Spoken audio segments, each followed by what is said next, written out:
Dahil umaabot na po ng 7 oras ang brownout sa Mindanao, pinag-aaralan na ng Energy Department ang pagbili ng kuryente mula sa mga electric cooperative. Sa kabila nito, hindi raw ipapangako ng DOE na walang maranasang brownout sa mismong araw ng eleksyon. Saksi si Bernadette Reyes.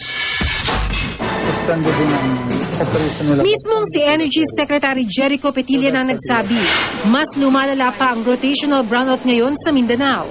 Umaabot ng araw ng 5 hanggang 7 oras ang brownout doon dahil sa pagsasailalim sa maintenance shutdown ng 2 planta sa Mindanao, ang Pulangi 4 Unit 1 at TMI 1 Unit 2. It's critical and it's been critical for a long time already.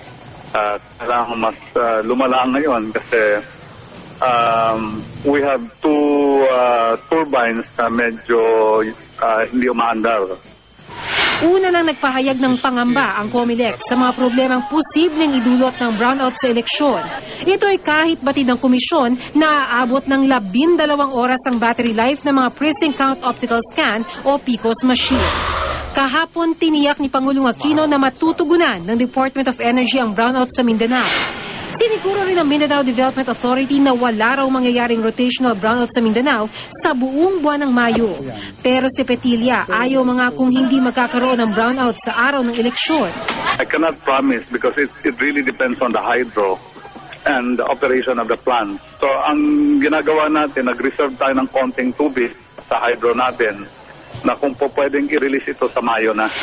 Ang COMELEC naman, may mga nakahanda raw na generator set sakaling magka-brownout sa mismong araw ng eleksyon. Gayunman, hindi nilinaw ng komisyon kung sapat ang bilang ng mga ito para sa bawat polling station. Kabilang sa mga pinag-aaralan ngayon ng DOE ang pagbili ng kuryente mula sa mga electric cooperative, lalo na para sa Zamboanga. Ang problema lang dito is sa lahat ng options na to, this will mean na ang kuryente sa different pieces in Mindanao tataas. Yes. On the short-term basis. Ako si Bernadette Reyes, ang inyong saksi.